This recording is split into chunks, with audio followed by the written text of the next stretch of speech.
menyampaikan apresiasi tertinggi saya pada Bu Iqbal dan Pak Adi, karena memang beliau berdua yang merancang kembali. Saya tidak pernah, bahkan saya tidak pernah memikirkannya kita akan kembali bersatu. Tapi kegelisahan saya selama beberapa minggu ini, kalau memang kami punya tujuan dan tuntutan yang sama, kenapa kami tidak bersatu saja? Dan saya menulis itu di Facebook saya, gitu. Saya lihat Bung Andi juga menentang, Pak Iqbal juga menentang dengan keras, teman-teman menentang semua. Kami harus bersatu, tapi siapa yang menginisiasi? Saya tidak peduli siapa yang menempatkan diri menjadi pemimpin di konfederasi ini untuk isu ini, tapi yang pasti kita bersatu untuk melawan ini, karena pada akhirnya kita menyadari memang ini lebih buruk daripada yang pernah kita alami sebelumnya. Kalau kita ingat dulu kekuatan besar kita ya Pak ya, saya masih ingat bertiga beliau ini lari-lari di Gelora Bung Karno kalau tidak salah pada saat itu, tapi setelah itu meredup. Dan nggak tahu malaikat mana yang datang tiba-tiba kayak bayi besar yang dua di samping saya ini. Kenapa saya bilang bayi besar? Mereka suruh saya harus jam 2 di sini. Saya datang, mereka berdua hilang. Saya bilang saya akan marahi mereka berdua nanti. Ini bedanya kalau perempuan sudah jadi pemimpin, disiplin itu paling penting. Jadi nanti tenang, saya akan marahi mereka berdua terus-terusan kalau lambat-lambat lagi datang. Nah akhirnya saya melihat ini persoalan kita semua. Bukan hanya persoalan buruh, karena saya juga khawatir anak saya nanti akan mendapatkan perlakuan yang brutal dari undang-undang yang sedang ada sekarang. Brutal dalam arti bukan soal pemukulan dan penyiksaannya, tapi jiwa yang tersiksa karena tidak ada rasa kepuasan dan ketidakadilan di sepanjang hidupnya karena munculnya undang-undang yang baru. Kita tidak perlu masuk substansi karena saya yakin teman-teman semua di sini lebih jago dari saya tentang itu. Kalau mau tanya apa yang akan kita tentang, Bung Iqbal sama Pak Andi sudah tahu dan kita juga semua sudah tahu. Tapi yang kita inginkan adalah kita jangan pernah berhenti di sini saja. Kita bisa show off, mungkin kita akan aksi bersama Pak. Permintaan saya kepada mereka berdua, tanpa membawa bendera masing-masing.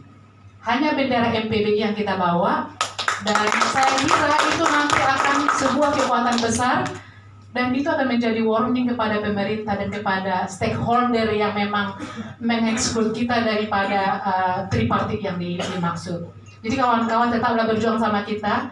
Kami tidak ditunggangi politik apapun. Kalau kemarin kita pendukung calon yang berbeda, hari ini kami katakan, kami tidak mengatakan apapun tentang Jokowi dan Pak Prabowo, kami lepas dari situ.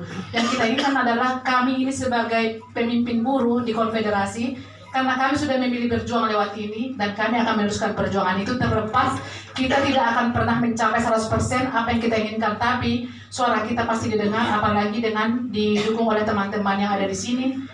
SBC ada 10 afiliasi, yang bergabung dengan KSBC, Pak Andi Gani juga begitu, ada banyak, Pak Iqbal juga seperti itu.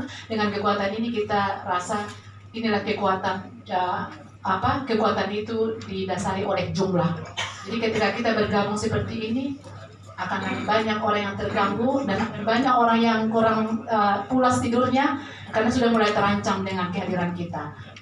Intinya kita tidak mengancam, tapi ketika kita bertiga dan nanti diikuti oleh teman-teman federasi lain, ini adalah sebuah kekuatan besar yang memang akan membuka hati dan nurani mereka. Mudah-mudahan itu bisa dibatalkan, dikeluarkan klaster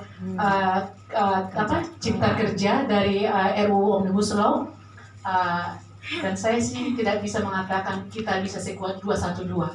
Kalau kita bisa sekuat 212, itu bisa dibatalkan Omnibus Law-nya. Tapi bisa nggak? Saya mau tantang semua teman-teman. Bisa!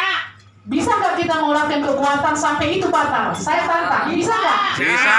Hidup buruh! Hidup! Hidup MPBI! Hidup! Jadi sekali satu lagi, saya Pak silabannya belum ganti.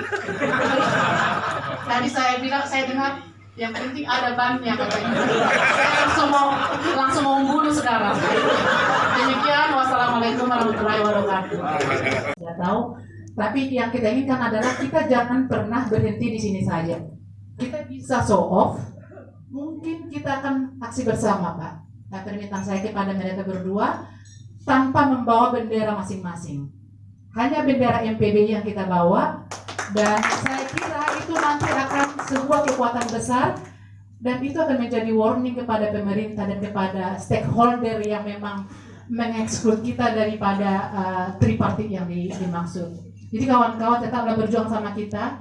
Kami tidak ditunggangi politik apapun. Kalau kemarin kita pendukung calon yang berbeda, hari ini kami katakan, kami tidak mengatakan apapun tentang Jokowi dan Pak Prabowo. Kami lepas dari situ. Yang kita inginkan adalah kami ini sebagai pemimpin buruh di konfederasi, karena kami sudah memilih berjuang lewat ini, dan kami akan meneruskan perjuangan itu terlepas.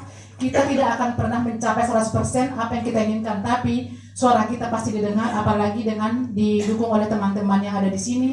KSBSI ada 10 afiliasi yang bergabung dengan KSBSI. Pak Andi Gani juga begitu, ada banyak. Pak Iqbal juga seperti itu. Dengan kekuatan ini kita rasa inilah kekuatan kekuatan itu didasari oleh jumlah. Jadi ketika kita bergabung seperti ini, akan banyak orang yang terganggu dan akan banyak orang yang kurang pulas tidurnya karena sudah mulai terancam dengan kehadiran kita. Intinya kita tidak mengancam, tapi ketika kita bertiga dan nanti diikuti oleh teman-teman federasi lain, ini adalah sebuah kekuatan besar yang memang akan membuka hati dan nurani mereka. Mudah-mudahan itu bisa dibatalkan, dikeluarkan klaster cipta kerja dari RUU Omnibus Law. Dan saya sih tidak bisa mengatakan kita bisa sekuat 212. Kalau kita bisa sekuat 212, itu bisa dibatalkan Omnibus Law-nya. Tapi bisa nggak? Saya mau tantang semua teman-teman. Bisa. Bisa nggak kita mengeluarkan kekuatan sampai itu batal? Saya tantang. Bisa nggak? Bisa. Hidup buruh. Hidup. Hidup NPBI. Hidup. Jadi satu lagi, saya Pak silabannya belum ganti. Terus tadi saya bilang, saya dengar yang penting ada bannya katanya. Saya langsung mau membunuh sekarang. Demikian, wassalamualaikum warahmatullahi wabarakatuh. Presiden KSBSI dan saya sendiri Presiden KSPI. MPBI atau Majelis Pekerja Buruh Indonesia ada di 34 provinsi, hampir 400 kabupaten kota, dan jumlah anggota kami kalau digabung itu mendekati angka 10 juta buruh. Jadi jangan Anda lihat yang data Depnaker itu salah semua data Depnaker itu. Jadi 10 juta buruh ini bukan angka yang sedikit bagi sebuah organisasi sebesar MPBI ini. Ada 50 federasi lebih, di Bung Andi ada lebih 9 federasi, di tempat SBSI 10 federasi, dan di KSPI ada 9 federasi dan federasi-federasi lainnya. Tentu kita berharap pemerintah dan DPR memperhatikan sungguh-sungguh sikap MPBI ini yang tadi disampaikan oleh Bung Andi. 1 Mei 2012 sudah dideklarasikan, dan MPBI ini adalah koalisi serikat buruh yang by issue. Ya, kalau ada kawan-kawan bertanya kenapa setelah 2012 tidak ada lagi isu yang menentukan gerakan buruh, karena 2012 waktu itu isu BPJS ya, Bung Andi ya, isu BPJS, Sumpah, dan isu jaminan sosial dan outsourcing, dan akhirnya bisa berubah. Bung Andi memimpin waktu itu bersama kami semua di MPBI, bahkan Menko Perekonomian menerima kita di kantor Menko Perekonomian. Dan memang waktu itu sempat dilakukan aksi besar mogok nasional pertama sepanjang sejarah Republik dari mulai Orde Baru. Ya, belum pernah ada mogok nasional yang dipimpin langsung oleh Bung Andi Gani, waktu itu KSBSI dipimpin oleh Mudofir, sekarang Mbak Eli, dan kami sendiri dari KSPI. Jadi ini benar-benar kami berharap pemerintah dan DPR memperhatikan sungguh-sungguh, dan bahkan penutupan jalan tol ya, sampai macet sampai Cirebon, sampai Bandung, dan beberapa arus jalan tol lainnya. Bukan berarti kita ngomong seperti ini akan melakukan hal yang sama. Kalau dialog dan diskusi bisa dilakukan dan mencapai titik temu, maka itu jalan pilihan kita. Karena strategi MPBI adalah menyerahkan konsep. KSPSI Andi Gani sudah menyerahkan konsep, KSBSI Mbak Eli Silabon dan menyerahkan konsep, KSPI yang kami pimpin pun sudah menyerahkan konsep, dan kita sudah melakukan lobby fraksi-fraksi. Ya, kemarin kami bertiga diundang fraksi Golkar, sebelumnya Bung Andi dan saya diundang fraksi PKS, dan dalam waktu dekat beberapa fraksi lain. Jadi konsep dan lobby sudah cukup rasanya dipersiapkan. Bahkan Bung Andi diundang ke beberapa stasiun TV untuk menyampaikan gagasan-gagasan kemarin di Kompas TV kalau nggak salah, ya sebelumnya di Metro TV, Print Talk, dan beberapa stasiun televisi lainnya, dan tentu atas bantuan teman media online dan media cetak yang hadir maupun yang tidak hadir pun, gagasan-gagasan daripada Serikat Buruh sudah tersampaikan. Rasanya sudah cukup konsep dan lobby yang dilakukan, tapi tetap akan terus dilakukan. Walaupun sudah cukup, tetap akan terus dilakukan, dipimpin Bung Andi Gani, Pak Eli, dan saya sendiri, dan teman-teman Federasi Serikat Buruh yang hadir. Kita tetap akan melakukan lobby dengan konsep. Apakah pilihan terakhir akan ada aksi sebagaimana disampaikan Bung Andi dan Mbak Eli? Ya tentu itu menjadi pilihan. Tentu itu akan menjadi pilihan. Dengan melihat eskalasi sejauh mana pemerintah dan DPR merespon terhadap gagasan-gagasan, pikiran-pikiran dan yang sudah dituangkan dalam konsep kami bersama. Nanti ada satu konsep kali Bung Andi ya, konsep MPBI ya Bung Andi ya, segera rapat nanti Bung Andi akan menambahkan langkah kita ke depan apa, nanti setelah ini Bung Andi akan menjelaskan lebih lanjut ya langkah ke depannya apa. Nah yang terakhir dari kami bahwa MPBI ini mengingatkan pemerintah bahwa RUU Cipta Kerja Omnibus Law itu harus mengandung 3 prinsip, yaitu prinsip job security, kepastian kerja, social security, adanya jaminan sosial, dan income security, jaminan daripada pendapatan.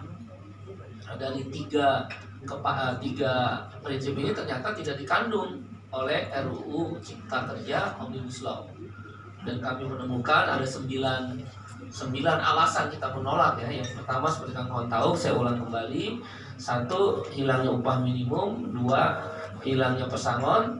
3, outsourcing menjadi seumur hidup karena berlaku semua jenis pekerjaan tanpa batas waktu. 4, pekerja kontrak atau PKWT pun menjadi seumur hidup. Beda outsourcing dan pegawai kontrak, kalau pekerja kontrak langsung dikontrak perusahaan induk, kalau outsourcing melalui agen. Nah, pekerja kontrak pun bisa dikontrak seumur hidup untuk semua jenis pekerjaan. Yang kelima adalah PHK semakin dipermudah karena tidak melibatkan serikat buruh dalam perundingan untuk menentukan PHK terhadap pekerjanya. Yang keenam adalah waktu kerja yang bersifat eksploitatif. Yang ketujuh adalah tenaga kerja unskilled workers atau buruh kasar dipermudah. Contoh di industri startup dan lembaga pendidikan. Jadi guru bisa aja nanti dari asing, dosen juga dari asing. Orang yang akan masuk dalam digital ekonomi ke depan itu akan bisa dari asing operatornya. Itu yang bilang dipermudah. Dan tidak perlu ada surat izin tertulis dari menteri untuk TKA unskilled workers atau buruh kasar tersebut. Yang ke-8 adalah jaminan sosial, terutama jaminan kesehatan dan jaminan pensiun akan hilang karena sistem kerja outsourcing yang seumur hidup dan sistem kerja kontrak seumur hidup pasti tidak ada jaminan sosial. Memang ada sweetener, pemanis, tapi itu nggak dikenal apa itu sweetener. Di undang-undang RUU Cipta Kerja pun tidak jelas apa itu sweetener, pemanis, ataupun jaminan kelangsungan pekerjaan JKP. Di situ hanya dibilang bayar iuran, pesangon dikurangin nilainya, penghargaan masa kerja dan penggantian hak, kemudian diganti dengan JKP. Masa buruh membayar pesangon dengan iurannya sendiri? Nggak masuk akal. Karena di dalam Omnibus Law itu di situ dibilang JKP, jaminan kelangsungan pekerjaan dengan iuran, itu nggak masuk akal. Dan yang terakhir, beberapa pasal sanksi pidana dihapuskan. Itulah yang menjadi concern daripada MPBI, dan langkah ke depan mungkin Bung Andi akan menambahkan.